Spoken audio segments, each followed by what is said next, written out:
Good evening. A few announcements before we begin.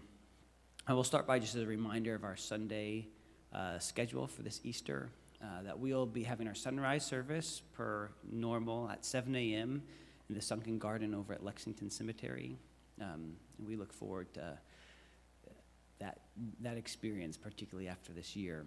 The Sunday school will not be meeting in our normal classrooms, but we'll be meeting at the normal time at 10 a.m. And it'll start with a joint Sunday school here in the chapel for the families, and then we'll be followed with an Easter egg hunt for the children, which the weather looks nice. That will take place outside, and then the service will be at 11 per normal.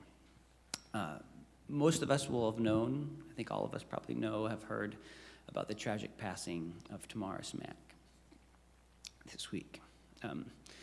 And it hits especially hard maybe on a Sunday on a week like this, or on a day like this, on Good Friday. We are certainly praying for the family. You've likely received emails from Ellen about some ways that we can support. There'll be other opportunities for us to come alongside the family that we'll get to you shortly, including there will be a funeral service here at the Core. Given some of the circumstances around everything, we don't have the date or time for that yet, but that should be coming out to us very soon. So just know that there will be an opportunity for us to gather with the family and to support them and grieve with them and walk with them during this time.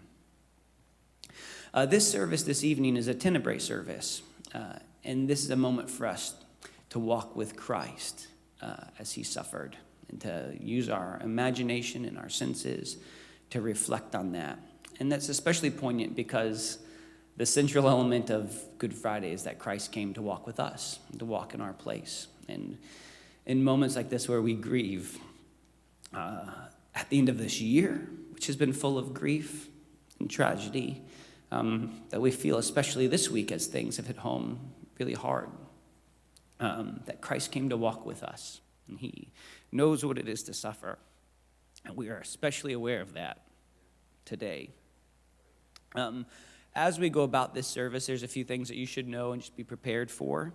After each reading, and the service is divided by readings, there will be around 15 seconds of silence. There'll be moments of silence. No one is forgetting to come up. You don't need to look at the sound booth. Everything is happening as it should. And we want to encourage you to take advantage of this time, to use your imagination, to reflect, to think, to rest in those words that are harsh and hard, to really think about that, because this story can become mundane to us because we know it and we've heard it for so long. And let those readings sit new to you in those moments, to hear them with new eyes. Throughout this service, as the readings go on, candles will be extinguished, which you might see a parallel to Advent as the lights are ignited.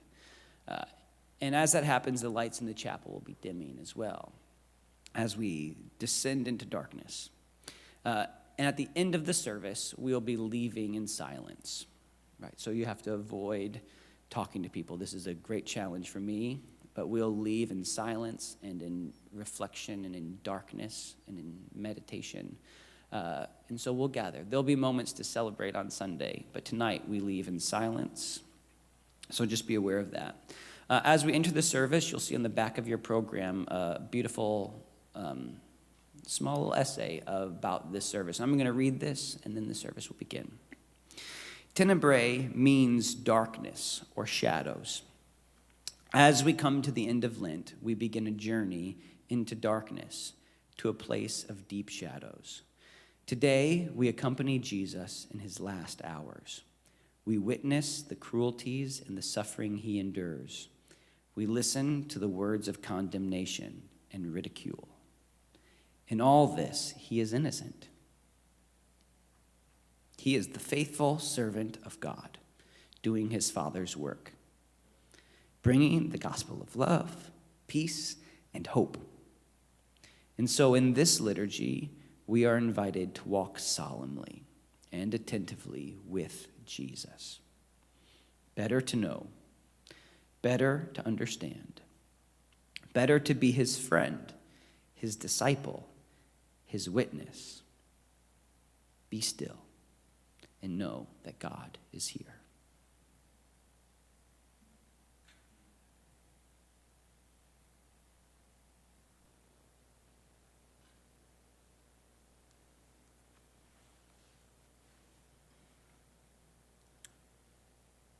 Matthew chapter 26, verses 17 to 29. On the first day of the festival of unleavened bread, the disciples came to Jesus and asked, "Where do you want us to make preparations for you to eat the Passover?" He replied, "Go into the city to a certain man and tell him, 'The teacher says, my appointed time is near. I am going to celebrate the Passover with my disciples at your house.'" So the disciples did as Jesus had directed them and prepared the Passover. When evening came, Jesus was reclining at the table with the 12. And while they were eating, he said, "Truly I tell you, one of you will betray me." They were very sad and began to say to him one after the other, "Surely you don't mean me, Lord?" Jesus replied, "The one who has dipped his hand into the bowl with me will betray me. The Son of Man will go just as it is written about him. But woe to that man who betrays the Son of Man. It would be better for him if he had not been born." Then Judas, the one who would betray him, said, "Surely you don't mean me, Rabbi?" Jesus answered, "You have said so." While they were eating, Jesus took the bread, and when he had given thanks, he broke it and gave it to his disciples, saying, "Take and eat. This is my body." Then he took a cup, and when he had given thanks, he gave it to them, saying, "Drink from it, all of you. This is my blood of the covenant, which is poured out for many for the forgiveness of sins. I tell you, I will not drink from this fruit of the vine from now on until that day when I drink it new with you in my Father's kingdom."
Matthew, the 26th chapter, verses 36 through 56.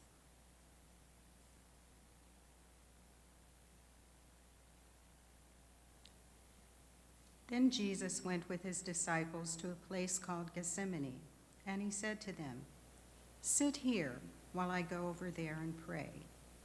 He took Peter and the 2 sons of Zebedee along with him, and he began to be sorrowful and troubled. Then he said to them, "My soul is overwhelmed with sorrow to the point of death.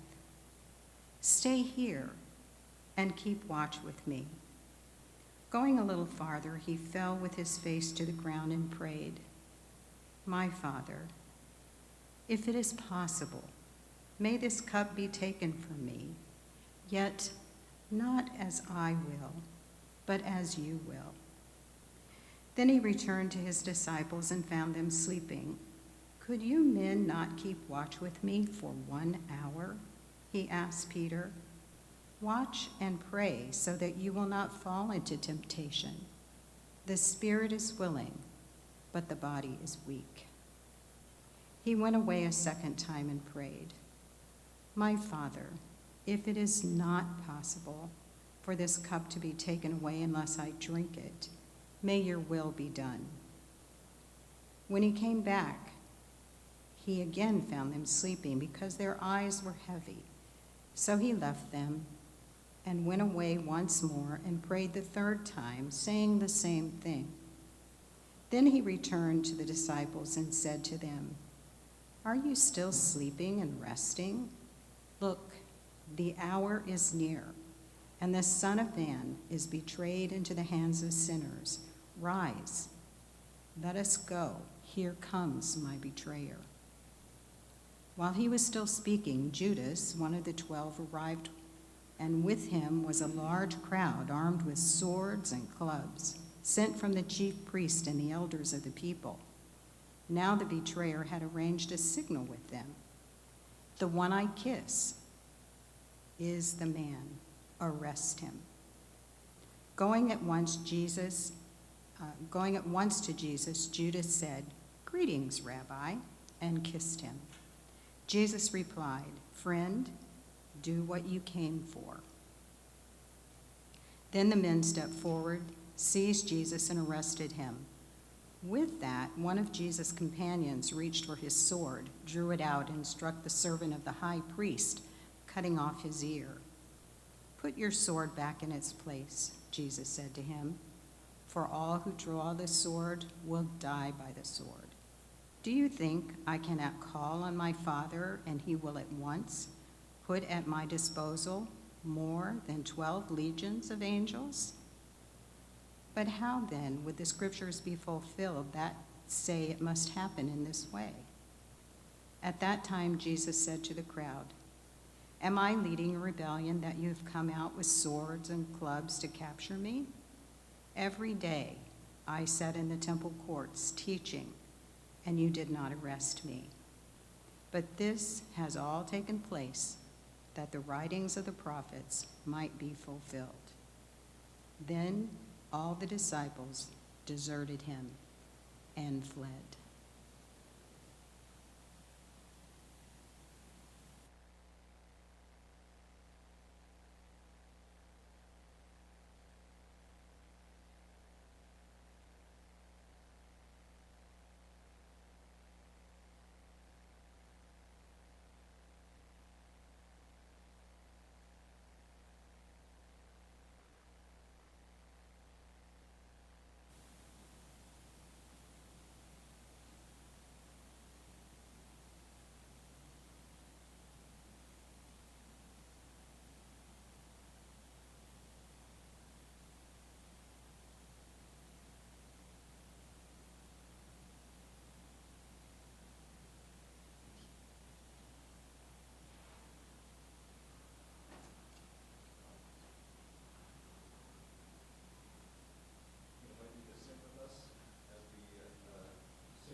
The Gospel of Mark, chapter 15, verses 1 through 15.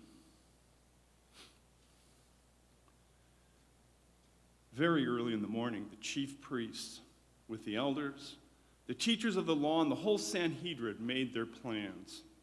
So they bound Jesus, led him away, and handed him over to Pilate.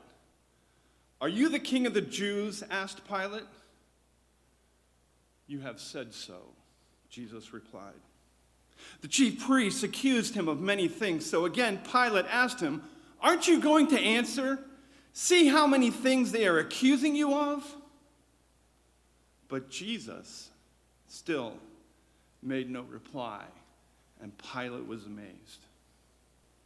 Now, it was the custom at the festival to release a prisoner whom the people requested. A man called Barabbas was in prison with the insurrectionists who had committed murder in the uprising. The crowd came up and asked Pilate to do for them what he usually did. "Do you want me to release to you the king of the Jews?" asked Pilate, knowing it was out of self-interest that the chief priest had handed Jesus over to him. But the chief priest stirred up the crowd to have Pilate release Barabbas instead. "What shall I do then with the one you call the king of the Jews?" Pilate asked them. "Crucify him," they shouted. "Why? What crime has he committed?" asked Pilate. But they shouted all the louder, "Crucify, crucify him." And wanting to satisfy the crowd, Pilate released Barabbas to them. He had Jesus flogged, and he handed him over to be crucified.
Scripture is Mark 15, verses 16 through 32. The soldiers led Jesus away into the palace, that is the praetorium, and called together the whole company of soldiers. They put a purple robe on him, then twisted together a crown of thorns and set it on him. And they began to call out to him, "Hail, King of the Jews!" Again and again they struck him on the head with a staff and spit on him. Falling on their knees, they paid homage to him. And when they mocked him, they took off the purple robe and put his own clothes on him. Then they led him out to crucify him. A certain man from Cyrene, Simon, the father of Alexander and Rufus, was passing by on his way in from the country, and they forced him to carry the cross. They brought Jesus to the place called Golgotha, which means the place of the skull. Then they offered him wine mixed with myrrh, but he did not take it, and they crucified him. Dividing up his clothes, they cast lots to see what each would get. It was 9 a.m. when they crucified him. The written notice on the charge against him read, "The King of the Jews." They crucified 2 rebels with him, one on his right and one on his left. Those who passed by hurled insults at him, shaking their heads and saying, "So, you who are going to destroy the temple and build it in 3 days, come down from the cross and save yourself." In the same way, the chief priests and the teachers of the law mocked him among themselves. "He saved others," they said, "but he can't save himself. Let this Messiah, this King of Israel, come down from the cross that we may see and believe." Those crucified him also heaped insults on him.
Above all powers, above all kings, above all nature and all created things, above all wisdom and all the ways of man, you were here before the world began. Above all kingdoms, above all thrones, above all wonders the world has ever known, above all wealth and treasures of the earth, there's no way to measure what you're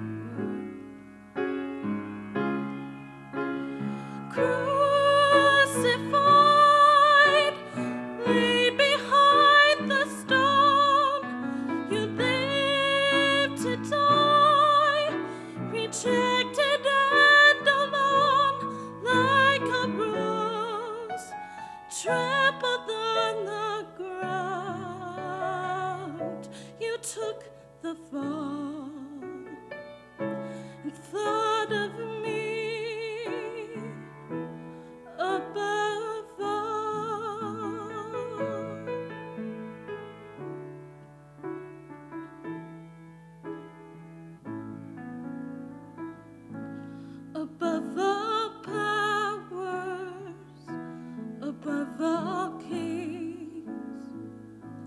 above all nature and all created things, above all wisdom and all the ways of man. You were here before the world began, above all kingdoms, above all thrones, above all wonders the world has ever known, above all wealth and treasures of the earth. There's no way to measure what you're worth.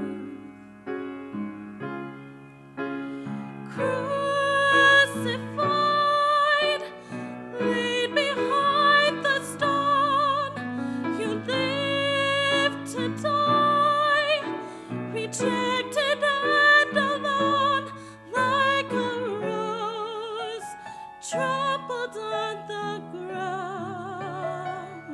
You took the fall and thought of me above all, like a rose trampled on the ground. You took the fall and thought of me above all.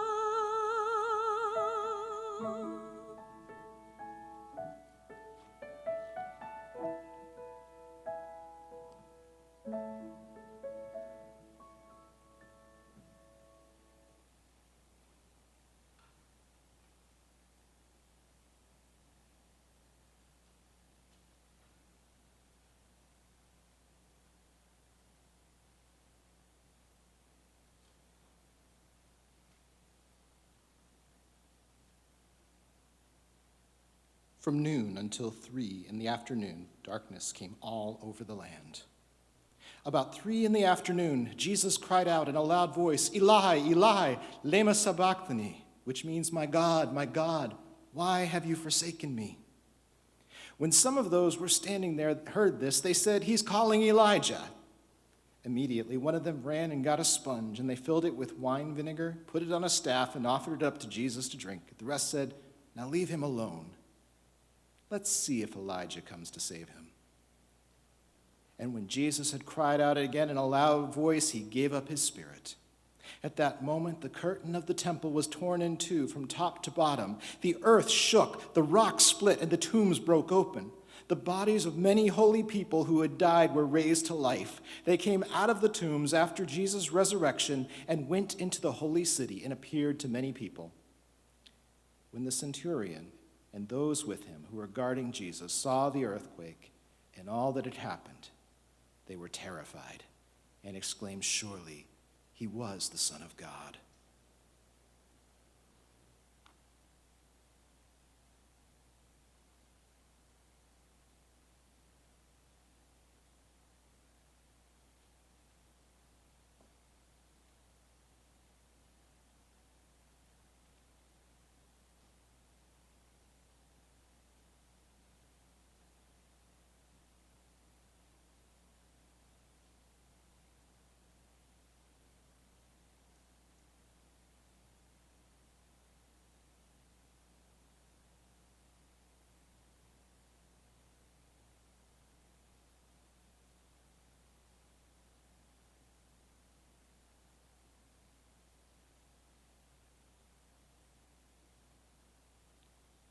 Psalm 22, my God, why have you forsaken me? Why are you so far from saving me? So far from my cries of anguish. My God, I cry out by day, but you do not answer, by night, and I find no rest. But you are enthroned as the Holy One. You are the one that Israel praises. And a little later on, but I am a worm and not a man, scorned by everyone, despised by the people. All who see me mock me. They hurl insults, shaking their head. He trusts in the Lord, they say. Let's see if the Lord rescues him. Let him deliver him, since he delights in him. You brought me out of the womb. You made me trust in you, even in my mother's breast. From birth I was cast on you. From my mother's womb you have been my God, so do not be far from me, for trouble is near, and there's no one to help. But later I will declare your name to all the people. In the assembly I will praise you. You who fear the Lord, praise him. All the descendants of Jacob, honor him. Revere him, all you descendants of Israel. For he has not despised or scorned the suffering of the afflicted one. He has not hidden his face from him, but has listened to his cry for help. All the rich of the earth will feast and worship. All who go down to dust will kneel before him. Those who cannot keep themselves alive, posterity will serve him. Future generations will be told about the Lord. They will proclaim his righteousness, declaring to a people yet unborn, he has done it. As Jesus is upon the cross, this is the song that comes to mind. And so he shouts out those words, Eli, Eli, lema sabachthani. My God, why have you forsaken me? And yet in that song is a reminder that though we may feel alone, though we may feel that there's no one near to help, though those who mock and scorn and say, let's see if God does anything for him, as those crowds did gathered around that cross that Friday morning, Jesus knew the truth, that God would hear him. He would hear his anguish. He would see his suffering. He would share in the mockery of the scoffers, and yet God would bring justice. The crowd stood around and said, well, let's see if anything happens. They misunderstood Eli, nickname for Elijah, who many Jews believed was, almost the patron saint of the suffering. That perhaps he would come, but they really didn't believe it. They believed this criminal hanging up there on the cross would certainly die, because if he had been a good, righteous man, why would he be in this place? Why would he be the one about whom it's spoken in the Old Testament? Cursed is the one who hangs from a tree. Why would God, why would Elijah, why would anyone save a man who is cursed? And so they watched and they waited and they probably laughed. And the Roman soldiers gathered around. They probably looked on in indifference. They were just waiting for their time to be up. They weren't known to be the most theologically reflective people.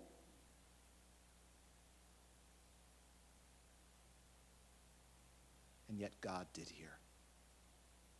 And the earth shook. And the curtains were torn. And the rocks rolled, and the dead came to life. God has heard. God has heard the suffering of people. He has heard their suffering. He has heard the suffering like he did when the people were suffering in Egypt, after he had made a promise to them that they would be a people, that they would be a nation, that he promised it to their forefather Abraham and to Isaac and again to Jacob, that they would be rescued. And sure enough, God heard their voice, and God sent them a rescuer. And though many times they turned their backs, and many times they disobeyed, and many times they turned away, and yet God never left them behind. Friends, on this Good Friday, we know what it means to be mocked and scorned. We know what it means to suffer. We know what it means to have sleepless nights and endless days of suffering and terror and questions and uncertainty and our whole world coming apart.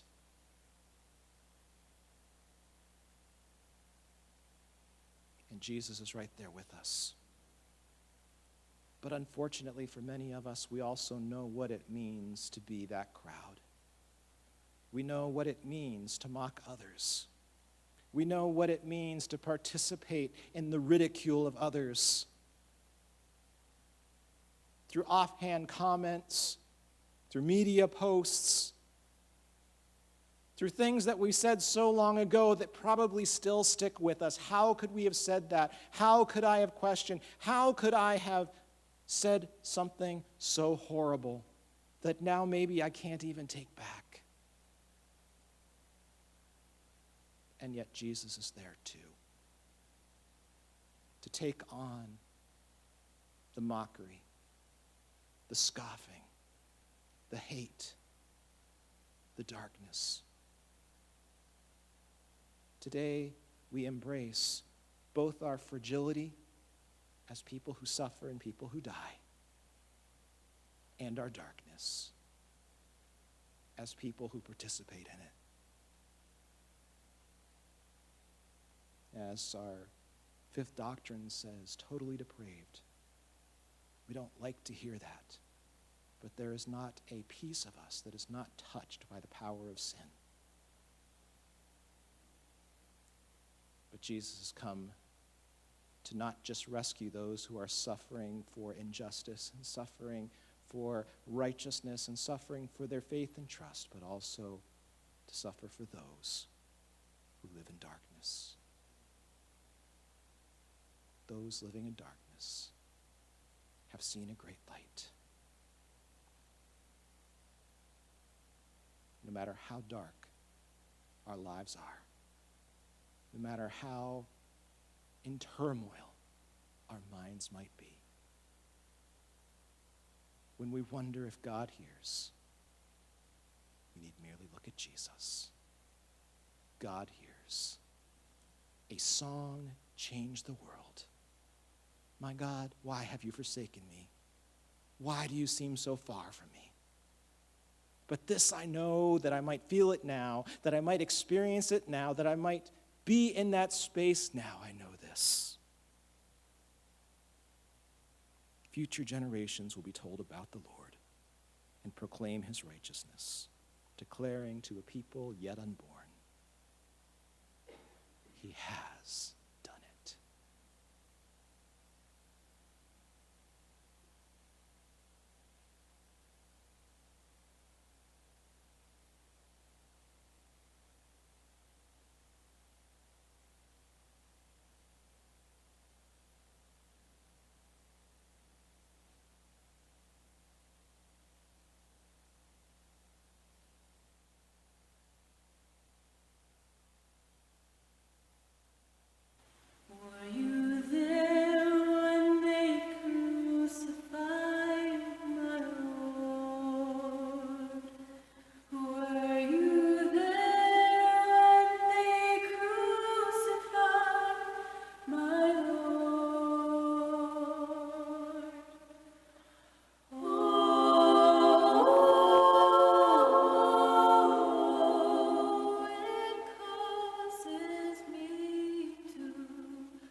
from the prophet Isaiah, 52nd chapter, starting there with the 13th verse. See, my servant will act wisely. He will be raised and lifted up and highly exalted, just as there were many who were appalled at him. His appearance was so disfigured, beyond that of any human being, and his form marred beyond human likeness. So he will sprinkle many nations, and kings will shut their mouths because of him. For what they were not told, they will see, and what they have not heard, they will understand. Who has believed our message, and to whom has the arm of the Lord been revealed? He grew up before him like a tender shoot and like a root out of dry ground. He had no beauty or majesty to attract us to him, nothing in his appearance that we should desire him. He was despised and rejected by mankind, a man of suffering and familiar with pain, like one from whom people hide their faces. He was despised, and we held him in low esteem. Surely, he took our pain and bore our suffering. Yet we considered him punished by God, stricken by him, and afflicted. But he was pierced for our transgressions. He was crushed for our iniquities. The punishment that brought us peace was on him, and by his wounds, we are healed.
Matthew 27, starting at verse 57. As evening approached, there came a rich man from Arimathea named Joseph, who had himself become a disciple of Jesus. Going to Pilate, he asked for Jesus' body, and Pilate ordered that it be given to him. Joseph took the body, wrapped it in a clean linen cloth, and placed it in his own new tomb that he had cut out of the rock. He rolled a big stone in front of the entrance to the tomb and went away. Mary Magdalene and the other Mary were sitting there opposite the tomb. The next day, the one after Preparation Day, the chief priests and the Pharisees went to Pilate. "Sir," they said, "we remember that while he was still alive, that deceiver said, 'After 3 days I will rise again.' So give the order for the tomb to be made secure until the 3rd day. Otherwise, his disciples may come and steal the body and tell the people that he has been raised from the dead. This last deception will be worse than the first." "Take a guard," Pilate answered. "Go, make the tomb as secure as you know how." So they went and made the tomb secure by putting a seal on the stone and posting the guard.